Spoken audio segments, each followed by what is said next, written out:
So you've brought us this truly bizarre document. Yeah. It's an account of a supposed trip to Venus back in 1953. Right.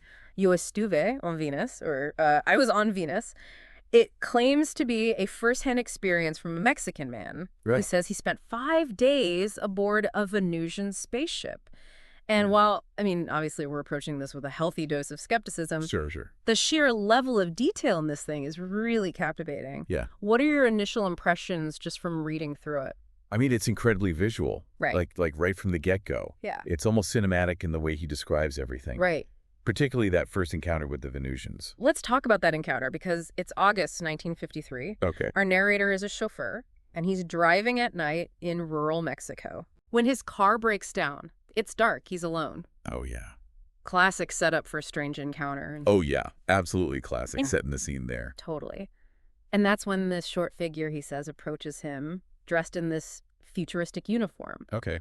But what I find so interesting here is how much attention he pays to detail. Yeah. Like he talks about the being's ivory skin, his silver hair, Right. even these strange buzzing wires coming out of his helmet. It's very specific. It's very vivid. Yeah.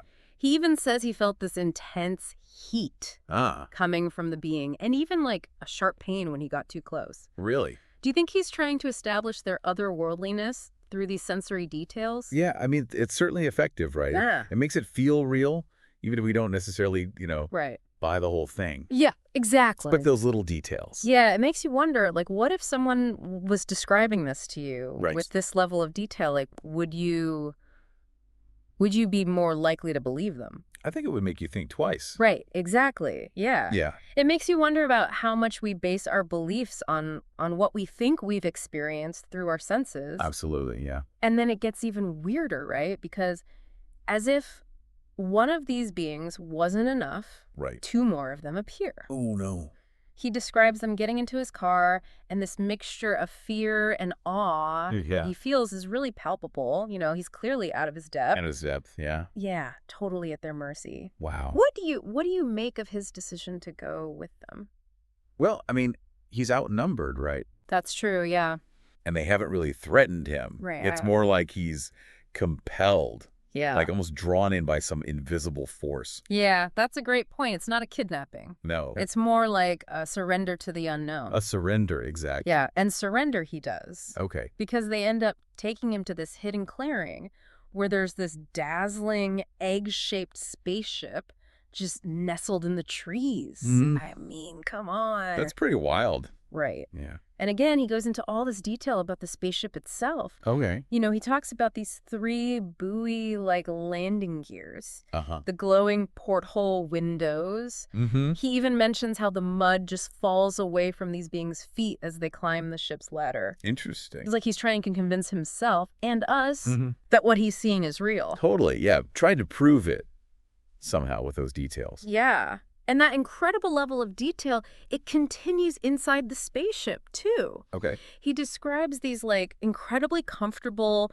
form-fitting seats, this panoramic view screen that can zoom in on distant objects, Oh, wow. instrument panels that would make any, sci-fi enthusiast drool. Right. Would you think about that part of the account? I mean, it's interesting that he's so focused on the technology, right? Yeah. Like, even finding it aesthetically pleasing. Yeah. I think it speaks to our own fascination with gadgets and advancements and all that. Absolutely. It's like we're predisposed to be interested in that kind of stuff. Yeah, but it also made me think, like, if this is made up, Right. whoever wrote this did their research. Because these details, Yeah. while they're fantastical, they feel believable in a way. They have that ring of plausibility to them. Exactly. Yeah, and it makes it more intriguing. Absolutely. I think. Yeah, it's definitely a well-crafted story, whether it's true or not. Yeah. And that's fascinating in itself, I think. Totally. Yeah. Whoever wrote this has a really rich imagination. For sure. So it'll be interesting to see how that imagination plays out as we get further into his journey. Definitely. Yeah, I'm curious to see what happens next. Yeah, me too. And then off he goes, like through the clouds, watching the earth shrink below him. Wow. He even calls it a trembling, jelly-like mass, which I don't know about you. I mean, Yeah. that's a pretty wild image, right? It's definitely evocative, right? Like, Yeah. it really gives you this sense of, like, awe. Right. But also how small we are. Right, Really. exactly. Yeah. Yeah, that sense of perspective, seeing the Earth as this tiny part of a much larger universe. Exactly. Yeah, it's like all your problems just kind of shrink away, Right, right. when you think about it like that. Yeah, That's how it is in the movies. right. Yeah. And just when he's, kind of wrapping his head around this idea of being hurtled through space, Right. he encounters something even more incredible. Okay. This massive, black, disc-shaped spaceship. What? The mothership, he calls it. Oh, wow. Okay, so there's more. Yeah. It's not just like a one-off. Right, exactly. Did that surprise you at all? Like when you read that? Yeah, I mean, it makes you wonder, right? Like, if this is really a Venusian vessel, I mean, obviously we're skeptical. Right. But if it was, what are they doing here? Yeah. Are they just passing through? Right. Or do they have a bigger plan? Like, what's their interest in Earth? Those are great questions. Yeah. And unfortunately, he doesn't really give us many answers, but he Wow. does go into great detail, again, about, like, Yeah. the docking procedure, the sheer Mhm. scale of the mothership's interior. Mhm. It's clear that he's trying to emphasize Yeah. how advanced their technology is, how organized they are. It's like he's trying to paint a picture It's exactly. of, like, super advanced civilization. Right, yeah. And speaking of painting a picture, Yeah. like, the account really goes all out when he gets to Venus, because he describes these massive domed cities that just, like, stretch out as far as the eye can see. Well. All spotlessly clean, Okay. incredibly efficient, Hmm. and bathed in this, like, perpetual artificial daylight. Hmm.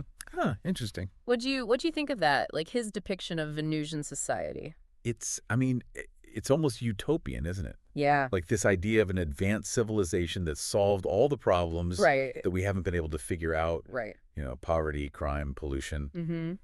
It's kind of a seductive idea in a Yes, way. it's very appealing, right? Yeah, totally. But it does raise a lot of questions. Oh, for sure, yeah. Like, for example, he Yeah. talks about how they create their food in labs Okay. using processed fish and this, like, special fruit. But here's the thing. It's engineered to be completely tasteless and odorless. Really? They're all about nutrition, not so much pleasure when it comes to eating. Wow, that's interesting. Right. Yeah, it makes you wonder, like, Yeah. what do they consider enjoyable then? Right. If they're cutting out all the sensory Yeah, experiences, like, that's the point. you know?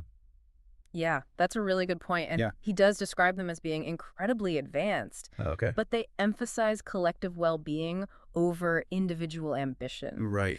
So Interesting. maybe that's part of it, right? Like, Yeah, maybe they've just evolved beyond our need for right, exactly. those kind of base pleasures. Yeah, like public transportation's super efficient. There's no poverty, no crime. Wow.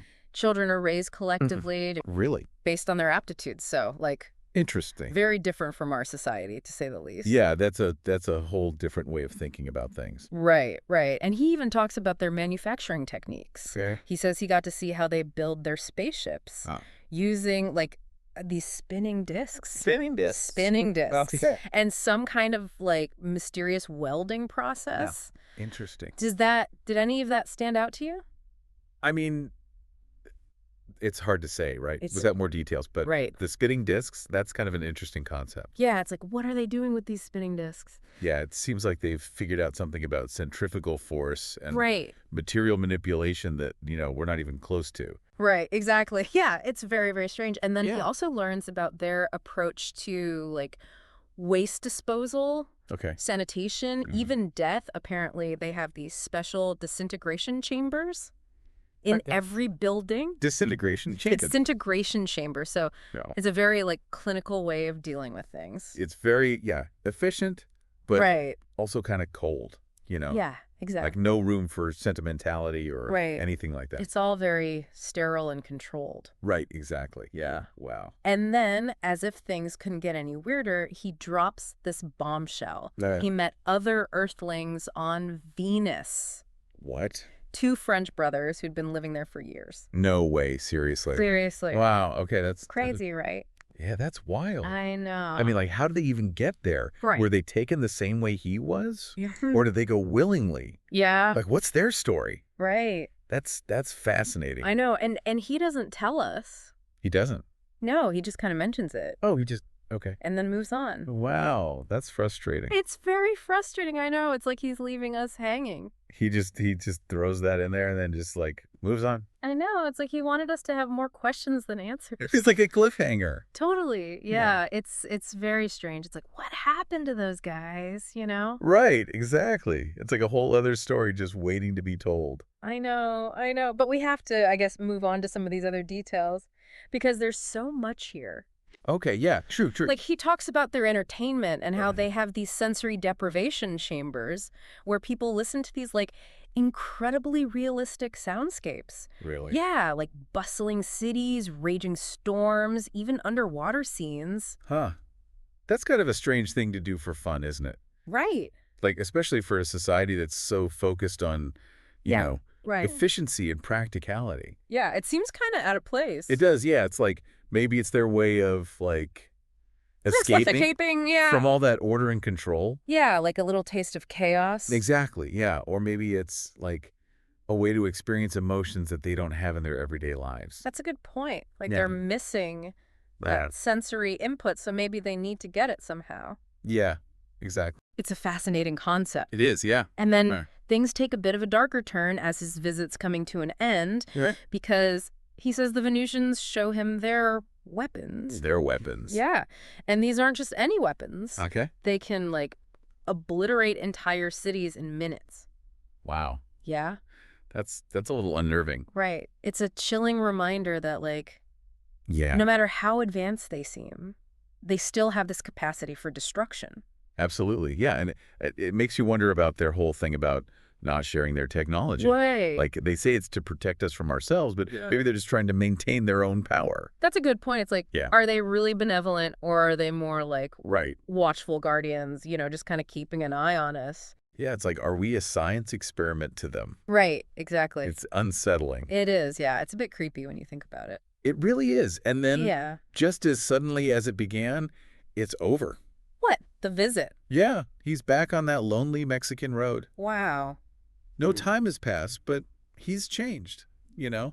Yeah, I bet. He tries to tell people about it, but nobody believes him. Of course not. Right. Yeah. And you kind of feel for the guy. Yeah, I mean, how could they? Right, exactly. It's Yeah. like, So, how do like- you even begin to explain something like that? Right, it's too far outside of our normal experience. Exactly, yeah. So here we are. Yeah. We've got this incredibly detailed account of Oh, a yeah. trip to Venus Uh-huh. filled with, advanced technology, utopian ideals. And this chilling warning for humanity.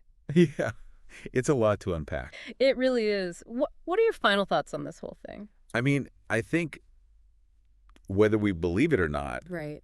it makes us think, It does, yeah. It challenges our assumptions about the universe, Right. about what it means to be intelligent, Yeah. about our place in it all. Absolutely. And I think that's valuable. I agree. It's a reminder that there's still so much out there that we don't know. Exactly. And that maybe, just maybe, we're not alone. Maybe not. And, Yeah. that's both exciting and a little terrifying at the same time. It really is. It's a reminder to stay curious, but also Yeah. to be careful what we wish for. Right, because we might just get it. Exactly. Well said. Well, on that note, I think we'll wrap things up for today. As always, thanks for diving into this strange, strange story with me. Yeah, this was a good one. Until next time.